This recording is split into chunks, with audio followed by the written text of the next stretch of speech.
Hoje eu peguei um taxista para trazer a gente até aqui, que é torcedor do Peñarol, e ele falou assim, eu acho que tá mais pro Flamengo. Eu falei, não, mas vocês têm vantagem, como é que é isso? Ele falou, eles estão no oba-oba demais. E aí, hoje aqui na porta, eu já conversei com algumas pessoas também, dei uma pescada de ambiente e tal. Gabriel chegou ontem sorridente, a Arrascaeta atendeu pessoas aqui na porta. Então, assim, há uma leveza que a gente não sabe se ela é natural ou se foi dos jogadores, de olhar um pra cara do outro e falar assim, é a hora, tem que ser agora. Então, há uma leveza que chegou a Montevidéu junto com esses jogadores, assim, e eles estão motivados, eles estão unidos, e a coisa da provocação do Peñarol lá no Maracanã, ela no primeiro momento soou como, mas os jogadores do Flamengo estão reclamando disso, isso é do futebol. Claro que é do futebol, eles fizeram a parte deles, mas parece que foi um combustível. Fala, nação, parece que os jogadores do Flamengo estão ali mordidos por causa da provocação dos adversários no último jogo da Libertadores. Que isso sirva de combustível pro Flamengo quebrar esse antigo tabu. Vou falar tudo sobre esse jogo, Léo Ortiz como titular, onde vocês podem assistir essa partida. Só que hoje também tem Mengão pelo Sub-17, então hoje é Fla em dose dupla. Às 3 horas da tarde jogaremos contra o Fluminense pelo Campeonato Brasileiro Sub-17.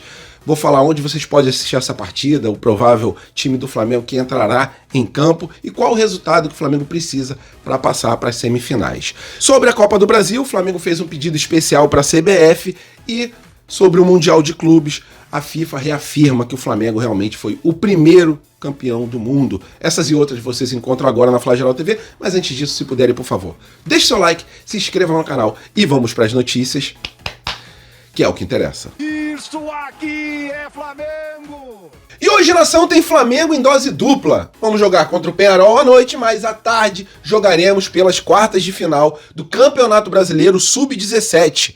Última partida jogada na última quinta-feira, empatamos com o Fluminense pelo placar de 1-1. E na partida de hoje, se a gente conseguir uma vantagem, a gente passa para a próxima fase. Se terminar empatado, o jogo vai para os pênaltis. E a gente tem aquela esperança sempre no Joshua, que é o principal jogador, mas tem outras feras brabas para esse jogo, que terá transmissão pelo Sport TV. 3 horas da tarde, o Flamengo deve ir a campo com Léo Nanete no gol, Guilherme, Pedro, Johnny e Luiz Felipe. Aí vem Lucas Vieira, Caio Nóbrega, o Joshua, nosso principal jogador. Tem o Douglas Telles também, que é uma peça importantíssima nesse time Sub-17 do Flamengo. Aí vem como o camisa 9, o Lipão, e também tem o Alan Santos, que é outro ótimo jogador. Galera, vamos partir para cima do Fluminense. Primeiro jogo empatamos na Gávea por 1-1. Essa segunda partida será jogada no estádio do Fluminense, lá em Xerém, né, no centro de treinamento deles.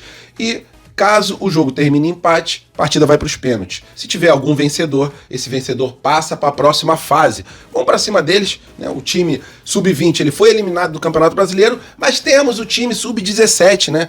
Felipe Luiz fez um trabalho importantíssimo no começo do ano nesse time, passou para o Sub-20, mas a gente ainda enxerga muito do trabalho do Felipe Luiz nesse time Sub-17. Vamos partir para cima do Fluminense. Bom jogo a todos, e caso a gente saia com resultado positivo, eu coloco para vocês aqui os principais lances dessa partida, que será transmitida, não se esqueçam, pelo Sport TV.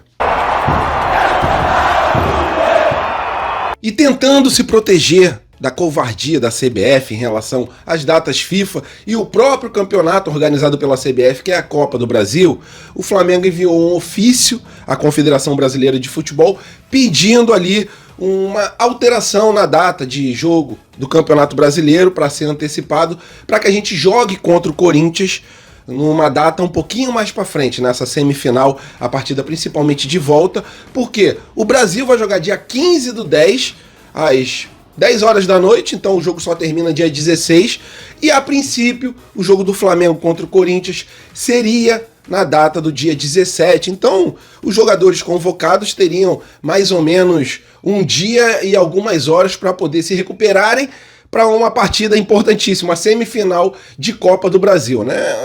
É difícil, cara, é depender da CBF. E o Corinthians já foi totalmente contra essa situação de mudança de data, porque eles querem jogar contra um time que está desfalcado por causa das seleções. Até porque o Flamengo já tem numa pré-lista de convocação da seleção brasileira os jogadores Gerson, Léo Ortiz, Fabrício Bruno, Ayrton Lucas. Na seleção do Equador, o Plata pode ser convocado. Na seleção do Uruguai tem o Varela, o De La Cruz, o Arrascaeta. É uma covardia marcar uma partida de semifinal da Copa do Brasil para uma data tão próxima da data FIFA, de jogos das eliminatórias. É pegar um time que luta para pagar o salário em dia, para contratar, para pagar as contratações e desfalca totalmente o time num campeonato que paga valores altíssimos. Então, o Corinthians já se posicionou contra. Acho muito difícil ter alguma colaboração da CBF, porque parece que às vezes a CBF quer sabotar o time do Flamengo por questões extra-campo. E o Flamengo fica nessa, de pedir para a CBF ainda não respondeu sobre esse pedido, e a gente fica com aquele fio de esperança. Não tenho muita esperança de que a CBF vá colaborar em alguma coisa, mas realmente é uma covardia o que fazem com o Flamengo, principalmente em data FIFA, né? Se tem data FIFA, se os jogadores não estarão 100% para jogos importantíssimos, que coloque a partida então numa data que dê para o time jogar sem um problema tão grande quanto esse possível problema do Flamengo jogando dia 17 e o jogo da seleção terminando praticamente no dia 16. E é hoje, nação rubro-negra, a batalha mais difícil que o técnico Tite enfrentará desde a sua chegada. Flamengo versus Peñarol, um tabu gigantesco, mas tabu ele é feito para ser quebrado. Vamos ver qual vai ser a atitude dos jogadores dentro de campo, porque se os jogadores comerem a grama, deixarem a alma dentro de campo, aí a gente consegue classificação. Se a gente entrar moroso, aí fica muito mais difícil. O Peñarol é um time muito complicado e essa partida será jogada às 7 horas da noite. Lembrando para os senhores, com transmissão pela ESPN. O Flamengo finalmente terá ali o Léo Ortiz como titular, era um pedido que a torcida já estava fazendo há muito tempo. Para falar sobre o outro lado, né, caso a gente passe para a semifinal, o Botafogo conseguiu passar pelo São Paulo. Do outro lado, o River Plate vai enfrentar o Atlético Mineiro. E para definição total falta essa partida de hoje, partida difícil. O Peñarol é um time que é muito complicado, vem de vários resultados positivos lá nos seus campeonatos, né?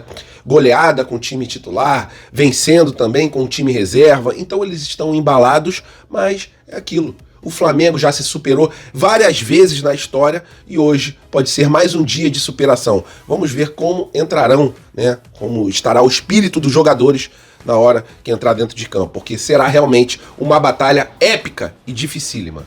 Flamengo deve ir a campo com Rossi no gol lateral direito, Varela o esquerdo, Alexandro na zaga, Léo Pereira ao lado do Fabrício Bruno. Volante, Léo Ortiz finalmente como titular, aí vem De La Cruz, Arrascaeta, Gerson e no comando de ataque, Plata ao lado do Bruno Henrique.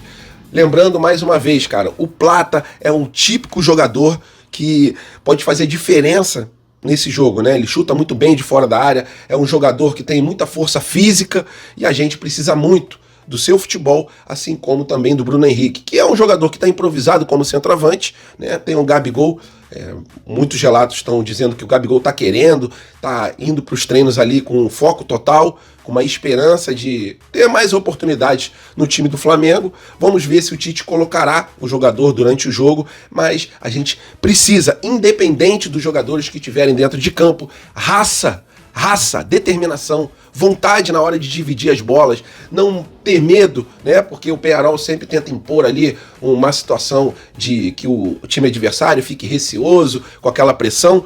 Pressão, galera, a nação rubro-negra já faz muito mais do que em qualquer partida que o Flamengo vai jogar em qualquer lugar do mundo. Então a gente confia, a gente acredita nos jogadores, dependendo da sua atitude dentro de campo.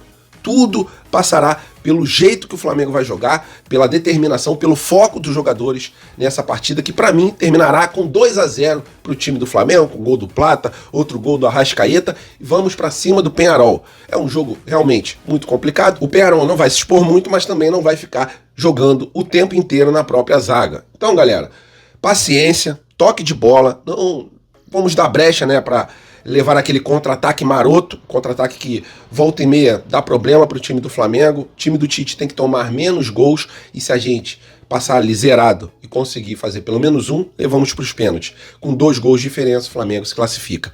Boa sorte a esse time rubro-negro. Nosso Mengão vai fazer a gente voltar, né? A máquina do tempo, parece que a gente voltou para os anos 90, aquele típico jogo de Libertadores, que a gente já ia com um sentimento ali de preocupação. É o sentimento que a gente está tendo, mas a gente confia e temos elenco para passar do Penharol. Então, bom jogo a todos. Se vocês quiserem deixar o palpite de vocês, por favor, coloca aqui embaixo do vídeo. E lembrando sempre, se o Penharol estiver retrancado, por favor, jogadores, chutem de fora da área, façam jogadas de linha de fundo, porque temos um exímio cabeceador, que é o Bruno Henrique. Tá? O Plata também é um jogador completo, né? Tanto no cabeceio quanto em chutes de fora da área, em dribles. Então, união dos jogadores, determinação para que a gente consiga sair com a classificação. Apenas uma curtinha aqui para fechar com chave de ouro. A FIFA divulgou mais uma vez ali times que têm um mundial, que a FIFA considera como campeão mundial. E adivinhem, Palmeiras não está incluído nessa lista. E o Flamengo, mais uma vez, a FIFA ela afirma que o Flamengo é campeão do mundo. Apenas para mostrar para os antes, né? Vou deixar até o link aqui na descrição dessa matéria, só para vocês falarem para esses antes que falam que a gente não tem mundial, que o torneio é um intercontinental. A FIFA, mais uma vez, está dizendo: Flamengo é campeão do mundo, foi campeão do mundo em 1981, e se Deus quiser, até antes de eu morrer, eu conseguirei ver o Flamengo campeão do mundo de novo. É isso que eu espero, não era nascido em 1981, e fica essa zoeira também, né? Se vocês conhecem algum palmeirense, podem esfregar na cara essa matéria, porque eles também colocam ali a ausência total do time de São Paulo em relação a título mundial, porque 51 para mim é cachaça. É isso, fiquem com Deus, estamos juntos, bom jogo a todos. Não se esqueçam que 3 da tarde também tem o time do Flamengo jogando pela quarta de final do Campeonato Brasileiro contra o Fluminense, jogão